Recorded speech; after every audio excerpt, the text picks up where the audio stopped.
ਵਾਹਿਗੁਰੂ ਜੀ ਕਾ ਖਾਲਸਾ ਵਾਹਿਗੁਰੂ ਜੀ ਕੀ ਫਤਿਹ। ਮੈਂ ਹਰਜੀਤ ਸਿੰਘ ਆਪਣੇ YouTube ਚੈਨਲ ਈਸ਼ਵਰਸ ਕ੍ਰੀਏਸ਼ਨਸ ਤੇ ਤੁਹਾਡਾ ਸਵਾਗਤ ਕਰਦਾ।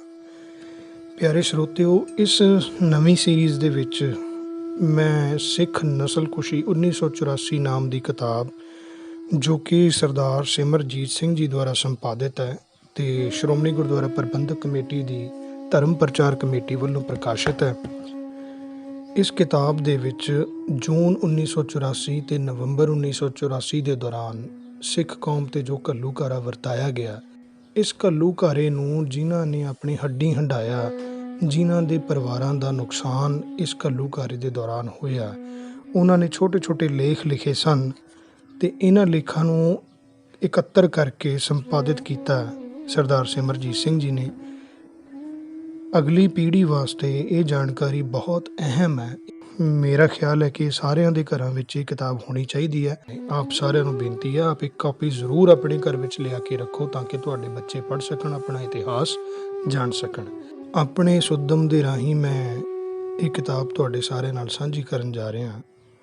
ਉਮੀਦ ਹੈ ਆਪ ਜੀ ਮੇਰੇ ਇਸ ਉੱਦਮ ਨੂੰ ਪਸੰਦ ਕਰੋਗੇ ਤੇ ਪਿਆਰ ਦਿਓਗੇ।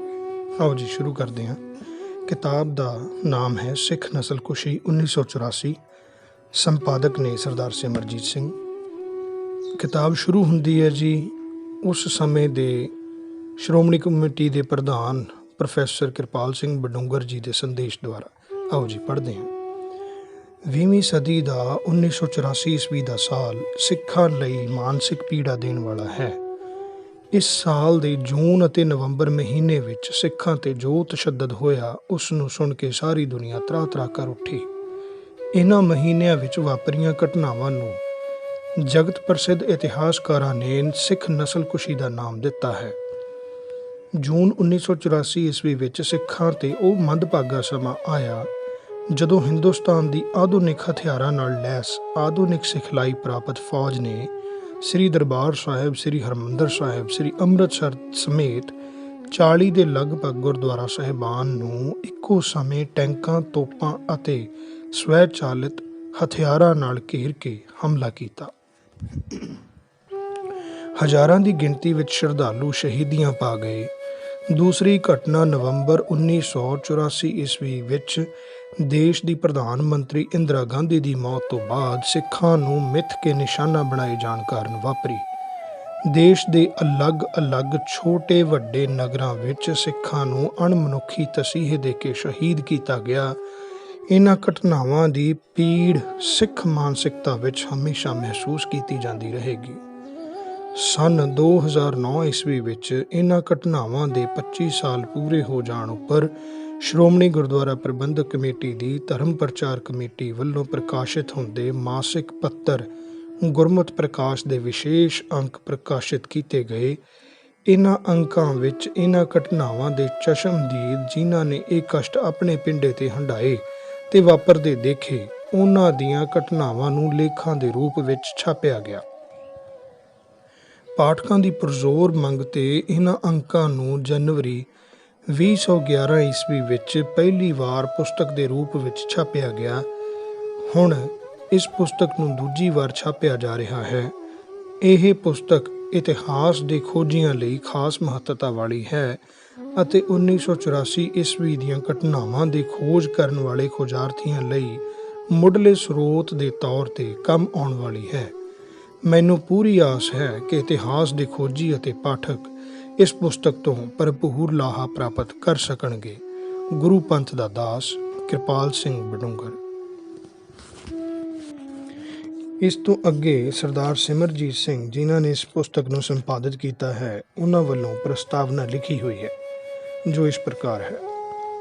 ਸਿੱਖ ਪੰਥ ਨੂੰ ਹੋਂਦ ਵਿੱਚ ਆਉਣ ਦੇ ਵੇਲੇ ਤੋਂ ਹੀ ਵੱਡੀਆਂ ਚੁਣੌਤੀਆਂ ਅਤੇ ਸੰਕਟਾਂ ਦਾ ਸਾਹਮਣਾ ਕਰਨਾ ਪਿਆ, ਪਰੰਤੂ ਗੁਰੂ ਬਖਸ਼ੇ ਸਿਦਕ, ਭਰੋਸੇ, ਹੌਸਲੇ ਤੇ ਧੀਰਜ ਨਾਲ ਸ੍ਰੀ ਗੁਰੂ ਨਾਨਕ ਦੇਵ ਜੀ ਦਾ ਸਾਜਿਆ ਸਿੱਖ ਪੰਥ ਹਰ ਯੁੱਗ ਹਰ ਸਦੀ ਵਿੱਚ ਹੱਕ ਸੱਚ ਦਾ ਪੱਲਾ ਪਕੜ ਕੇ ਰੱਖਦਿਆਂ ਕੂੜ, ਕੁਸਤ ਤੇ ਜ਼ੁਲਮ ਵਿਰੁੱਧ ਡਟਿਆ ਆ ਰਿਹਾ ਹੈ। 21ਵੀਂ ਸਦੀ ਵਿੱਚ ਸਿੱਖ ਪੰਥ ਨੂੰ ਸਿਖਰਤਮ ਚੁਣੌਤੀਆਂ ਦੇ ਰੂਬਰੂ ਹੋਣਾ ਪਿਆ। ਜੂਨ ਅਤੇ ਨਵੰਬਰ 1984 ਦੀ ਸਿੱਖ ਨਸਲਕੁਸ਼ੀ ਨੂੰ ਪੰਥ ਦੀ ਹੋਂਦ ਹਸਤੀ ਨੂੰ ਮਿਟਾਉਣ ਦੀ ਮੰਦ ਭਾਵਨਾ ਚੋਂ ਪੈਦਾ ਹੋਇਆ ਇੱਕ ਘੋਰ ਬੁਰਾ ਵਰਤਾਰਾ ਕਹਿਣਾ ਪੂਰੀ ਤਰ੍ਹਾਂ ਵਾਜਬ ਹੈ। ਆਪਣਿਆਂ ਵੱਲੋਂ ਦਿੱਤੇ ਗਏ ਜ਼ਖਮਾਂ ਦੀ ਪੀੜ ਅਸਹਿ ਹੁੰਦੀ ਹੈ। ਸਿੱਖ ਪੰਥ ਅੱਜ ਵੀ ਇਸ ਪੀੜ ਨੂੰ ਭੋਗ ਰਿਹਾ ਹੈ।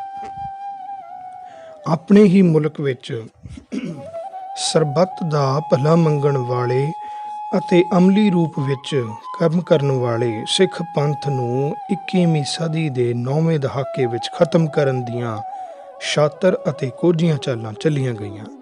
ਸਿੱਖ ਪੰਥ ਉੱਪਰ ਬਿਲਕੁਲ ਨਾਜਾਇਜ਼ ਦਮਨ ਚੱਕਰ ਚਲਾ ਕੇ ਇਸ ਦੀ ਨੌਜਵਾਨੀ ਨੂੰ ਅੱਤਵਾਦੀ ਵੱਖਵਾਦੀ ਐਲਾਨ ਕੇ ਮੁਲਕ ਦੀ ਤਤਕਾਲੀਨ ਕੇਂਦਰੀ ਸਰਕਾਰ ਨੇ ਇਸ ਦੇ ਪਰਮ ਪਾਵਨ ਅਸਥਾਨ ਸੱਚਖੰਡ ਸ੍ਰੀ ਹਰਿਮੰਦਰ ਸਾਹਿਬ, ਜੋ ਕਿ ਸਰਬ ਸਾਂਝਾ ਰੂਹਾਨੀ ਸਥਾਨ ਵੀ ਹੈ, ਮੁਲਕ ਦੀ ਫੌਜ ਦੁਆਰਾ ਇਸ ਉੱਪਰ ਗੋਲੀਆਂ ਦੀਆਂ ਬੌਛਾੜਾਂ ਕੀਤੀਆਂ। ਮੀਰੀ ਪੀਰੀ ਦੇ ਪ੍ਰਤੀਕ ਮਹਾਨ ਅਸਥਾਨ ਸ੍ਰੀ ਅਕਾਲ ਤਖਤ ਸਾਹਿਬ ਨੂੰ ਤੋਪਾਂ ਅਤੇ ਟੈਂਕਾਂ ਨਾਲ ਢਹਿ ਢੇਰੀ ਕੀਤਾ ਗਿਆ। ਸ਼ਾਂਤੀ ਦੇ ਪੁੰਜ ਸ਼ਹੀਦਾਂ ਦੇ ਸਿਰਤਾਜ ਸ੍ਰੀ ਗੁਰੂ ਅਰਜਨ ਦੇਵ ਜੀ ਮਹਾਰਾਜ ਦੇ ਸ਼ਹੀਦੀ ਦਿਵਸ ਨੂੰ ਮਨਾਉਣ ਹਿਤ ਇਕੱਤਰ ਹੋਈਆਂ ਸਿੱਖ ਸੰਗਤਾਂ ਨੂੰ ਕੋਹ ਕੇ ਮਾਰਨ ਦਾ ਘੋਰ ਅਣਚਾਹਿਆ ਵਰਤਾਰਾ ਚਲਾਇਆ ਗਿਆ। ਇਹ ਸਪਸ਼ਟ ਰੂਪ ਵਿੱਚ ਨਸਲਕੁਸ਼ੀ ਸੀ। ਸਿੱਖ ਨਸਲਕੁਸ਼ੀ 1984 ਪੁਸਤਕ ਸਮੇਂ-ਸਮੇਂ ਵੱਖ-ਵੱਖ ਸਿੱਖ ਲੇਖਕਾਂ ਦੁਆਰਾ ਇਸ ਨਸਲਕੁਸ਼ੀ ਦੇ ਅੱਖੀਂ ਵੇਖੇ ਅਤੇ ਹੱਡੀਂ ਹੰਢਾਏ ਬਿਰਤਾਂਤ ਤੇ ਚਿੰਤਨ ਭਰਪੂਰ ਲੇਖਾਂ ਦਾ ਇੱਕ ਸੰਗ੍ਰਹਿ ਹੈ। ਸਿੱਖ ਪੰਥ ਦੀ ਚੁਣੀ ਹੋਈ ਪ੍ਰਤੀਨਿਧ ਸੰਸਥਾ ਸ਼੍ਰੋਮਣੀ ਗੁਰਦੁਆਰਾ ਪ੍ਰਬੰਧਕ ਕਮੇਟੀ ਦੀ ਧਰਮ ਪ੍ਰਚਾਰ ਕਮੇਟੀ ਦੁਆਰਾ ਅੱਧੀ ਸਦੀ ਤੋਂ ਵੀ ਵੱਧ ਸਮੇਂ ਤੋਂ ਪ੍ਰਕਾਸ਼ਿਤ ਕੀਤੀ ਜਾ ਰਹੀ ਮਾਸਿਕ ਪੱਤਰਿਕਾ ਗੁਰਮਤਿ ਪ੍ਰਕਾਸ਼ ਵਿੱਚ ਵੱਖ-ਵੱਖ ਲੇਖਕਾਂ ਦੁਆਰਾ ਭੇਜੇ ਅਤੇ ਸਮੇਂ-ਸਮੇਂ ਪ੍ਰਕਾਸ਼ਿਤ ਹੋਏ ਲੇਖਾਂ ਨੂੰ ਇੱਕ ਪੁਸਤਕ ਰੂਪ ਵਿੱਚ ਸੰਭਾਲਣ ਦਾ ਫੈਸਲਾ ਸਿੱਖ ਸੰਸਥਾ ਦੇ ਮੌਜੂਦਾ ਸਤਿਕਾਰਯੋਗ ਪ੍ਰਧਾਨ ਸਾਹਿਬ ਦੁਆਰਾ ਲਿਆ ਗਿਆ ਇੱਕ ਸ਼ਲਾਘਾਯੋਗ ਫੈਸਲਾ ਹੈ। ਇਸ ਫੈਸਲੇ ਨੂੰ ਅਮਲ ਵਿੱਚ ਲਿਆਉਣ ਅਤੇ ਇਸ ਮਹੱਤਵਪੂਰਨ ਵਿਸ਼ੇ ਜਾਂ ਘਟਨਾਵਲੀ ਉੱਪਰ ਆਪਣੀ ਤਰ੍ਹਾਂ ਦੀ ਇੱਕ ਭਾਵਪੂਰਤ ਤੇ ਦਸਤਾਵੇਜ਼ੀ ਕੀਮਤ ਰੱਖਣ ਵਾਲੀ ਇੱਕ ਗੰਭੀਰ ਤੇ ਸੁਹਿਰਦ ਸਾਹਿਤਕ ਕਿਰਤ ਸਾਕਾਰ ਹੋਈ ਹੈ। 1984 ਦੀ ਸਿੱਖ ਨਸਲਕੁਸ਼ੀ ਕਿਸ ਪ੍ਰਕਾਰ ਸਮੇਂ ਦੀ ਸਰਕਾਰ ਦਾ ਇੱਕ ਯੋਜਨਾਬੱਧ ਕਾਰਾ ਸੀ, ਇਸ ਤੱਥ ਨੂੰ ਵਿਭਿੰਨ ਖੋਜਾਂ ਸੰਸਥਾਗਤ ਪੱਧਰ ਤੇ ਉਜਾਗਰ ਕਰ ਚੁੱਕੀਆਂ ਹਨ। ਕੁਝ ਵਿਅਕਤੀਗਤ ਲੇਖਕਾਂ ਦੁਆਰਾ ਇਸ ਵਿਸ਼ੇ ਤੇ ਸਮੇਂ-ਸਮੇਂ ਵਿਭਿੰਨ ਭਾਸ਼ਾਵਾਂ ਤੇ ਲਿਪੀਆਂ ਵਿੱਚ ਕਈ ਪੁਸਤਕਾਂ ਪ੍ਰਕਾਸ਼ਿਤ ਕੀਤੀਆਂ ਗਈਆਂ। ਇਹਨਾਂ ਸਭ ਪੁਸਤਕਾਂ ਦੀ ਆਪਣੀ ਪ੍ਰਸੰਗਿਕਤਾ ਤੇ ਮਹੱਤਤਾ ਹੈ। ਇਹ ਮੌਜੂਦਾ ਪੁਸਤਕ ਭਾਵੇਂ ਇੱਕ ਸੰਪਾਦਿਤ ਪੁਸਤਕ ਹੈ, ਪਰ ਇੱਕ ਸੰਪਾਦਿਤ ਪੁਸਤਕ ਹੋਣ ਦੇ ਬਾਵਜੂਦ ਇਹ ਮੌਲਿਕ ਪੁਸਤਕ ਤੋਂ ਘੱਟ ਅਹਿਮੀਅਤ ਨਹੀਂ ਰੱਖਦੀ। ਇਸ ਪੁਸਤਕ ਦੇ ਬਹੁਤੇ ਲੇਖਕਾਂ ਨੇ ਖੁਦ ਹੰਢਾਏ ਤਜਰਬੇ ਪਾਠਕਾਂ ਦੇ ਦ੍ਰਿਸ਼ਟੀਗੋਚਰ ਕੀਤੇ ਹਨ। ਪੜ੍ਹੇ ਜਾਂ ਸੁਣੇ ਨਾਲੋਂ ਹੱਡੀ ਹੰਢਾਏ ਜੀਵਨ ਤਜਰਬਿਆਂ ਦੀ ਨਿਸ਼ਚੇ ਹੀ ਵੱਧ ਮਹੱਤਤਾ ਹੋਣ ਤੋਂ ਇਨਕਾਰ ਨਹੀਂ ਕੀਤਾ ਜਾ ਸਕਦਾ। ਗਿਆਨੀ ਸਾਹਿਬ ਸਿੰਘ, ਗਿਆਨੀ ਪ੍ਰੀਤਮ ਸਿੰਘ, ਗਿਆਨੀ ਮੋਹਨ ਸਿੰਘ, ਗਿਆਨੀ ਜੋਗਿੰਦਰ ਸਿੰਘ, ਭਾਈ ਹਰਪਾਲ ਸਿੰਘ, ਸਰਦਾਰ ਗੁਰਦਰਸ਼ਨ ਸਿੰਘ, ਗਿਆਨੀ ਕਿਰਪਾਲ ਸਿੰਘ, ਭਾਈ ਛੋਟਾ ਸਿੰਘ, ਭਾਈ ਗੁਰਚਰਨ ਸਿੰਘ ਰਾਗੀ ਅਤੇ ਭਾਈ ਜਸਵੰਤ ਸਿੰਘ ਆਦਿ ਲੇਖਕਾਂ ਨੇ 100% ਉਹ ਕੁਝ ਲਿਖਿਆ ਹੈ ਜੋ ਕੁਝ ਉਹਨਾਂ ਆਪਣੀ ਅੱਖੀਂ ਵੇਖਿਆ ਅਤੇ ਆਪਣੇ ਉੱਪਰ ਇਸ ਫੌਜੀ ਹਮਲੇ ਦੌਰਾਨ ਸਹਿਣ ਕੀਤਾ ਅਤੇ ਮਹਿਸੂਸਿਆ। ਬਾਕੀ ਲੇਖਕਾਂ ਨੇ ਵੀ ਨਾ ਸਿਰਫ ਸੱਚੇ ਪੰਥਕ ਦਰਦ ਨਾਲ ਪਰੁੱਚ ਕੇ ਲਿਖਿਆ ਹੈ, ਸਗੋਂ ਪ੍ਰਮਾਣਿਕ ਤੱਥਾਂ ਤੇ ਸੱਚਾਈਆਂ ਨੂੰ ਵੀ ਪਾਠਕਾਂ ਦੇ ਸਨਮੁਖ ਰੱਖਣ ਦਾ ਸੁਹਿਰਦ ਯਤਨ ਕੀਤਾ ਹੈ। ਇੱਕੋ ਵਿਸ਼ੇ ਨਾਲ ਸੰਬੰਧਿਤ ਹੋ ਕੇ ਵੀ ਇਸ ਪੁਸਤਕ ਦੇ ਵਿਭਿੰਨ ਲੇਖ ਇਸ ਵਿਸ਼ੇ ਦੇ ਅਲੱਗ-ਅਲੱਗ ਪਹਿਲੂਆਂ ਨੂੰ ਉਜਾਗਰ ਕਰਨ ਵਾਲੇ ਹਨ, ਜਿਸ ਕਰਕੇ ਇਹ ਪੁਸਤਕ ਦੁਹਰਾਓ ਤੋਂ ਵੀ ਬਹੁਤ ਹੱਦ ਤੱਕ ਬਚੀ ਹੋਈ ਹੈ ਤੇ ਐਵੇਂ ਇਹ ਆਪਣੇ ਸੰਭਾਵੀ ਪਾਠਕਾਂ ਨੂੰ ਜ਼ਰੂਰ ਹੀ ਇੱਕ ਮੌਲਿਕ ਪੁਸਤਕ ਨੂੰ ਪੜ੍ਹਨ ਜਿਹਾ ਅਨੁਭਵ ਪ੍ਰਦਾਨ ਕਰਨ ਦੀ ਸੰਭਾਵਨਾ ਰੱਖਦੀ ਹੈ। ਜੂਨ 1984 ਦੀ ਸਿੱਖ ਨਸਲਕੁਸ਼ੀ ਤੇ ਹੀ ਸੀਮਿਤ ਨਾ ਰਹਿ ਕੇ ਇਸੇ ਵਰ੍ਹੇ ਨਵੰਬਰ 1984 ਦੀ ਸਿੱਖ ਨਸਲਕੁਸ਼ੀ ਦਾ ਇੱਕ ਹੋਰ ਅਣਚਾਹਿਆ ਵਰਤਾਰਾ ਵੀ ਵਰਤਿਆ, ਇਸ ਵਰਤਾਰੇ ਨੂੰ ਬਹੁਤੀ ਵਾਰ ਦਿੱਲੀ ਦੰਗੇ ਜਾਂ ਕਾਨਪੁਰ ਦੰਗੇ ਆਖ ਜਾਂ ਲਿਖ ਦਿੱਤਾ ਜਾਂਦਾ ਹੈ, ਜੋ ਕਿ ਗਲਤ ਹੈ। ਸਾਨੂੰ ਸਾਰਿਆਂ ਨੂੰ ਇਸ ਸੰਬੰਧੀ ਪੂਰਨ ਸੁਚੇਤਨਾ ਰੱਖਣੀ ਚਾਹੀਦੀ ਹੈ।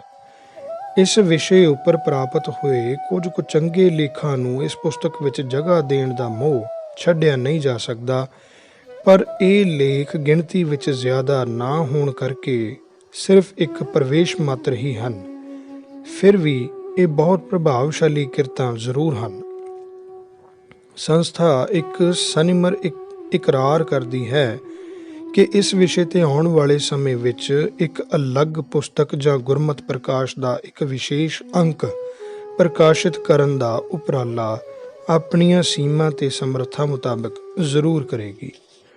ਧਰਮ ਪ੍ਰਚਾਰ ਕਮੇਟੀ ਦਾ ਹਾਰਦਿਕ ਧੰਨਵਾਦ ਹੈ, ਜਿਨ੍ਹਾਂ ਨੇ ਪਾਠਕਾਂ ਦੀ ਪੁਰਜ਼ੋਰ ਮੰਗ ਤੇ ਇਸ ਪੁਸਤਕ ਨੂੰ ਤਤਕਾਲ ਹੀ ਪ੍ਰਕਾਸ਼ਿਤ ਕਰਨ ਦਾ ਫੈਸਲਾ ਕੀਤਾ। ਸਤਿਕਾਰਯੋਗ ਪ੍ਰਧਾਨ ਸਾਹਿਬ ਜਥੇਦਾਰ ਅਵਤਾਰ ਸਿੰਘ ਹੋਰਾਂ ਦਾ ਖਾਸ ਧੰਨਵਾਦ, ਜਿਹੜੇ ਅਜਿਹੇ ਕਾਰਜਾਂ ਨੂੰ ਵਿੱਢਣ ਅਤੇ ਸਾਕਾਰ ਕਰਨ ਵਿੱਚ ਸਦਾ ਹੀ ਉਤਸ਼ਾਹ ਪ੍ਰਦਾਨ ਕਰਦੇ ਹਨ।